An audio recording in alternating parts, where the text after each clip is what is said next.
Hello, everybody, and welcome today. I'm joined once again by Barlow. How are you doing today, Barlow? I'm doing great, sir. So we have another Barlow 5. Yes. Or yes. We're pushing 5 a little bit again. It's a bonus. It's a bonus. It's Barlow 5 and a 5 bonus. with the bonus. But it's a very logical bonus. At some point, am I going to have to make a Barlow 6? And then you'll just bring 7 items. And then No. It'll always be the 5. It's always 5-ish. Until there's 13. Yeah, then it's like, check out this entire line. All right, so what is the Barlow 5 today? So today, we're going to talk about 5 model agnostic games. So when you say model agnostic, what do you mean? So these are games for which they do not require that you purchase a specific line of miniatures. Okay. So like for example, Warhammer requires that you buy Games Workshop models to represent your models on the field, Okay. and they do certain things based on what they are. These games are such that you can use any of your collection of models, maybe something that you have for another game, or that you have for a role-playing game, or that you just decided to buy and put together for these specific. And there are stat lines that represent those models in the game. You choose which stat lines go with those models based on how either they're laid out or what they're designed. So you don't have to buy specific models for these lines. You can use any of the models that you already have. Okay. Yep. And all these are currently available. Yes, all of these are currently in print. Somewhere. Yep. They're in print. You can find them somewhere, online, local game stores. Absolutely. None of these are out of print. It's nothing that you're going to have to search around, Hunt very hard for. Nothing like that. These are all currently active in print, and some of them are very new. Okay, so where do you want to start? So I have some different styles here too. So I have obviously standard miniatures where you're 20 typically would be played with 25 to 32 mil miniatures of individual figures. I have a fleet game that we'll talk about. I also have a vehicular game that we'll address, and maybe this is the first one to start off with. Let's start with this because this one is so different from all the other games. This is a game called Gaslands. Refuelled is the most recent version of the game. It's really just a collection of all the rules put into a nice hardcover, setting. And in it, you play in a post-apocalyptic, almost like Mad Max, war, where you're driving cars around and you're shooting cars. And so every one of the models is a car. Well, where do you get these types of cars?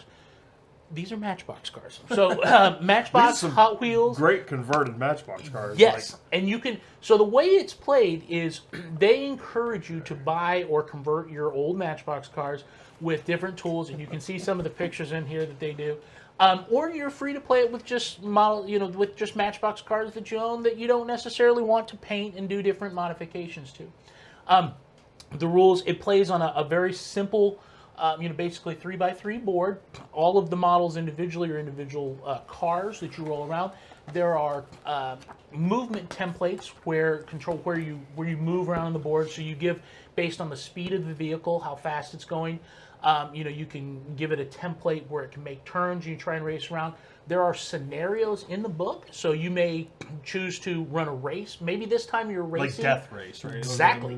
Death Race, yeah. Or maybe you're trying to collect something, or maybe you're trying to blow up a certain point on the board. There's all different kinds of scenarios. And again, it's something where each of the models is a Matchbox car, and your fleet typically consists of between 3 to 5 different Matchbox cars that you're moving around. Super easy to play. Oh, lots of good rules for spinning out and slowing down and things like that. All the things you would expect from a Mad Max, post-apocalyptic, vehicular shoot 'em up type of game. That's what you'll find. So what's the average board size? 3x3. So 3x3. Yep, 3x3 is an average board size. You can play on larger. You can play on. You really would have a tough time playing on something smaller. So do the cars have like points and it's like a buy system? Yes, right? Yes, exactly. So what we'll find from most of these games are when you decide to build, your forces, that different abilities will cost different points so that you can balance them out. Of course, you're always free to play with whatever you want. Just if you want to throw a model on the table and it's got a bazooka, you can have a bazooka. But yes, it's exactly that. You stat out your vehicles, and that's one of the cool things about this is that you can build and paint Matchbox cars any way you want.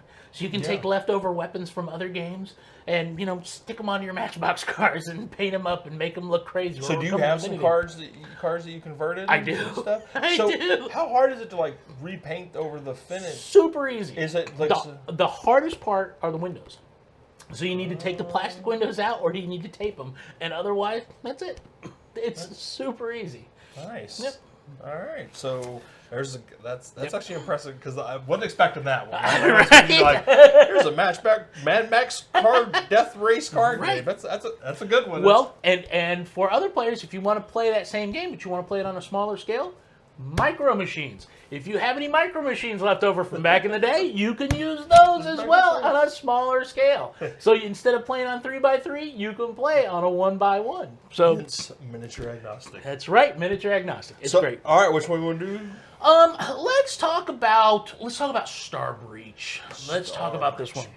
Okay. So this is it's a skirmish game, and you are basically you have a squad, very sci-fi. So this is futuristic sci-fi, and there's all kinds of. I don't think I would necessarily call it hardcore sci-fi. I think I would call it almost space opera because there's some psychic abilities. It's very similar to 40K in that way, almost like a merging of 40K and Star Wars together. And what you do is you are literally playing a variety of different scenarios where you're combating your opponent. Now, one of the things about this game is it's very heavily, fight your opponent to accomplish something on the board. Okay. So you are always going to be engaging your opponent, which is unlike one of the games we'll talk about in a minute. And there are every turn you issue commands. So you draw dice. They actually have dice that you can buy specifically for commands that have the different command. That's why I saw a picture that I didn't know if you needed, but you don't need those. No, you don't need those. No, you don't. You can use just regular 6-sided dice for those because each of the commands is numbered 1 through 6. So you could use those, or if you have the little and the dice that they sell that have the pictures also have numbers in the corners 1 through 6 as well on those. So you create a warband. Your warband is a sci-fi warband that can have a variety of different weaponry. You can have robots, aliens, humans, all kinds of crazy things in this game. And it is a surprisingly deep game, given the nature of the content of what you're really talking about. There's a lot of tactical elements to it. There's also a very strategic design as you lay out your squad, and not in just the design of your squad, but the squad that you bring for a scenario. So it's very very detailed that way. There's a lot of depth to this as you play.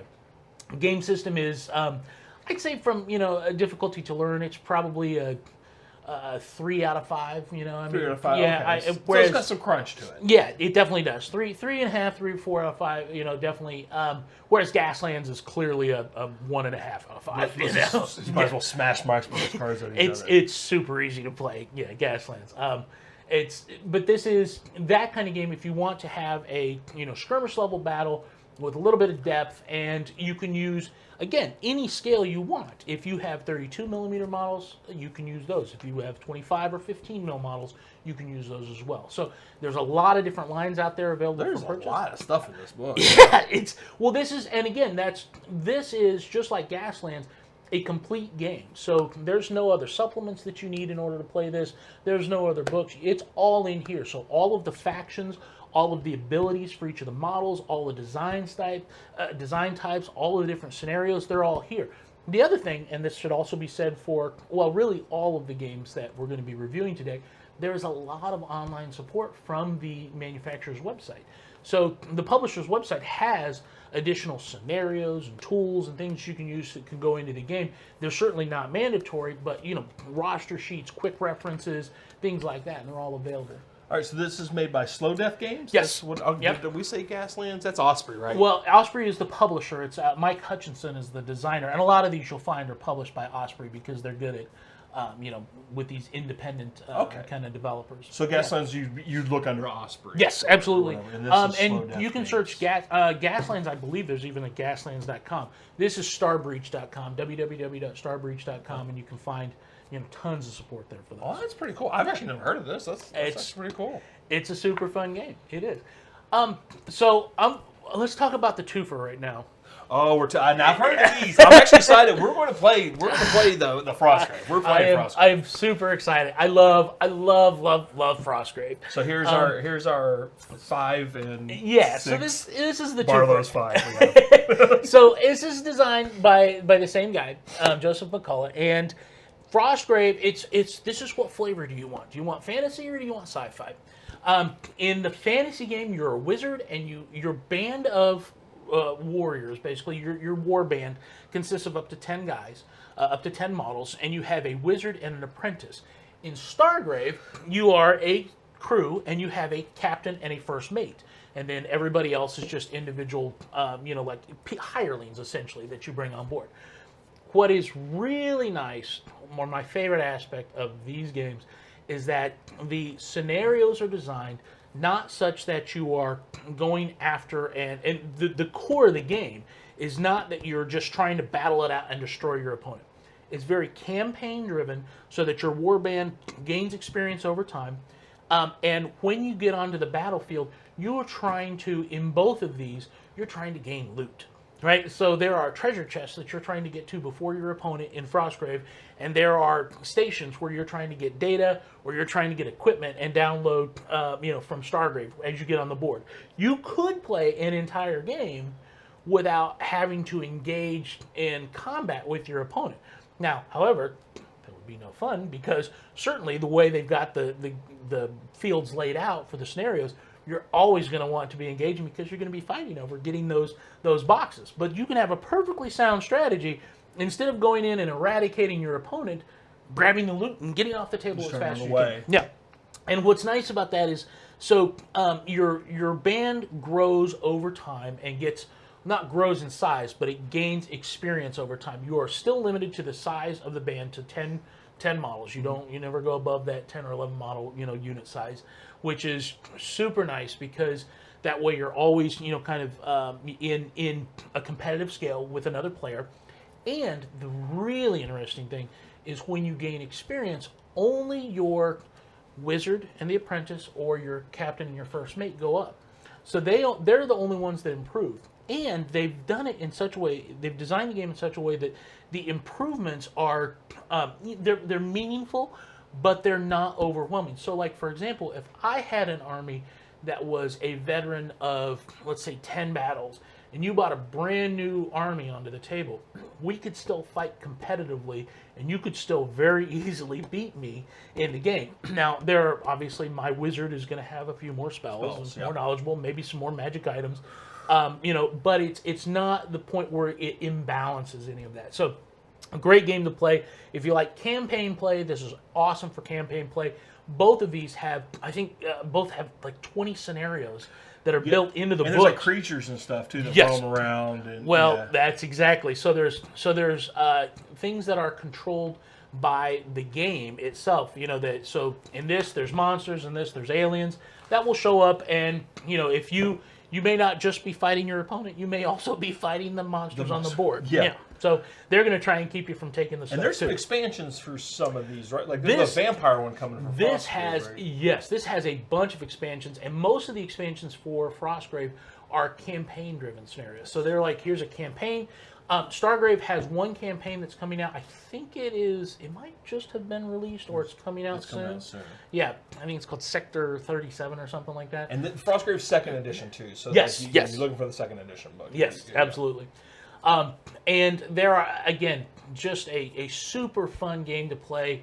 It's the other thing that I think about these games is, well, with my experience with it, they're very fast-playing games. So, you can get a board set up and play a game, 30 to 45 minutes, you can have a full battle. So, like, in an evening of playing, you can play, 3 or 4 games in a campaign in a normal time. We're going to try to do Frostgrave on the channel. We're going to try to play Frostgrave on the channel. And it'll go so fast. The other thing is, in Frostgrave in particular, so when you collect the loot, you bring it back, you have a layer, and you get to roll on the charts to determine what you found.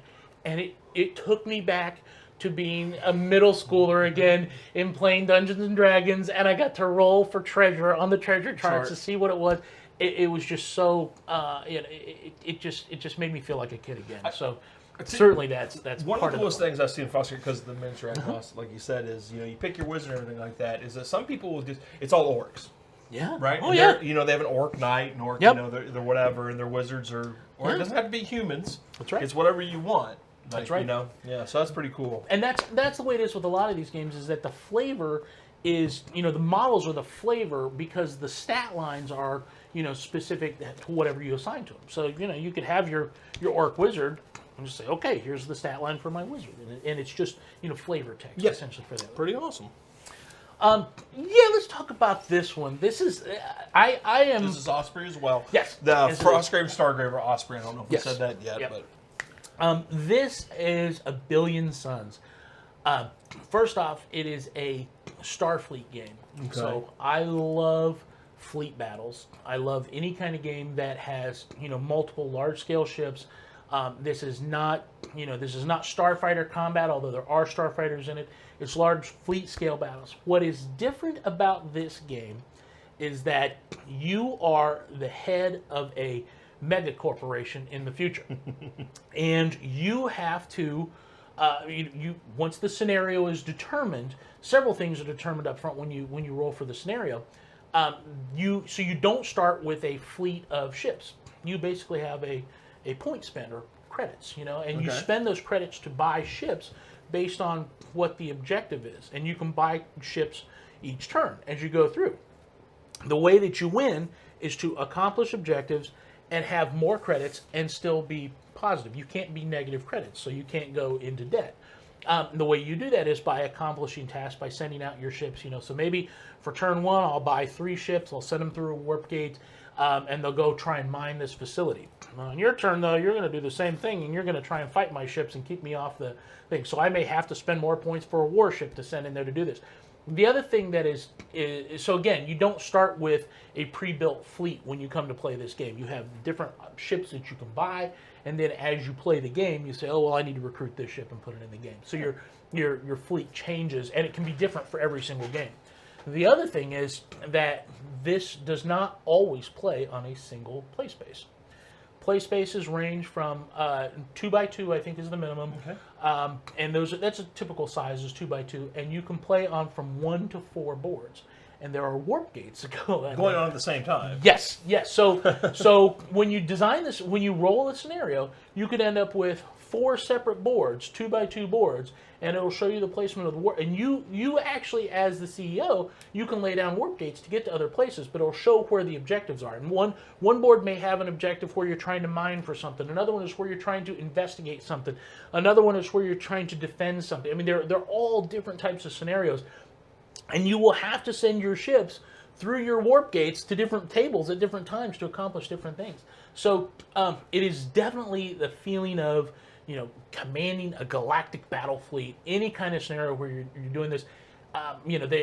It's just a good, enjoyable kind of experience like that.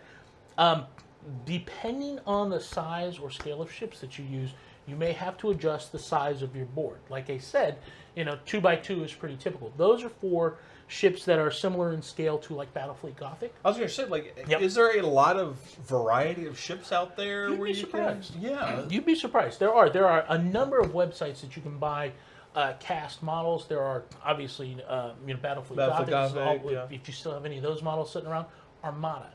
So Star Wars Armada, you can absolutely play this game with Armada models, but again, because of their size, you kind of have to increase the scale of the table a little bit. Yeah, but that's it. The book has great examples of how to build terrain. It has examples of places where you can buy terrain and for your space models, all kinds of different things. And if you have any interest in fleet battles or being a megacorp CEO in the distant future, this is definitely a game that you would enjoy playing. I'd say from a complexity level, we didn't really talk about complexity for Frostgrave. It's Frostgrave and Stargrave. The complexity level is very slim. It's very low. It's not quite as easy to learn as Gaslands, but it's right around. So it's like Gaslands, Frostgrave, Stargrave. Yeah. Starbreach is going to go a little bit above Billion Suns. So then Billion Suns and Starbreach. Yes, absolutely. Absolutely. Right. That's what that is. So Then the next one. This is actually fairly new, and it's from well, you can see Adam Loper. Adam Loper and Vince Venturella Yeah. from the YouTube. That's right. Warhammer Weekly. That's right. So these guys produced a game, and it's called Rain in Hell.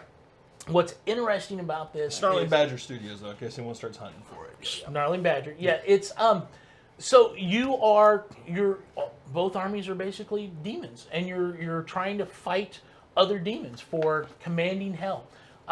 Very, very simple stat lines for models. So you can determine your models and put them on the table, determine what basically each one of the different factions has a number of types of models, and you get to determine which your type is, and that's what defines the model's stat line basically by points. What's interesting about this again is you need D12s and D6s to play the game. D12s are what you use to roll to determine initiative. So you roll a pool of D12s, and then that pool is what you use to assign to your units, and you act in order from highest to lowest as you go. So if I rolled a 12 and I have a 12 and you don't, then I can put my 12 up beside my model and I can activate it. The combat system is extremely easy, and I don't think that it detracts from the play of the game either. Essentially, every model has a combat score. It's a single number about how good they are at attacking and defending. You compare, when two models fight, you compare your combat scores. If I attack you, the attacker has a higher combat score. They have to roll it. Their target number on their D6 is a 2 or better. If it's the same score, it's a 3 or better. If it's a lower score than the defender, it's a 4 or better. Then the attacker rolls a number of 6-sided dice equal to their combat score, and however many of the target numbers, those are considered hits. The defender then rolls a number of dice equal to their combat score, and they're looking for 6s. So every 6 that they roll cancels out. Yep, exactly. And then damage is applied accordingly.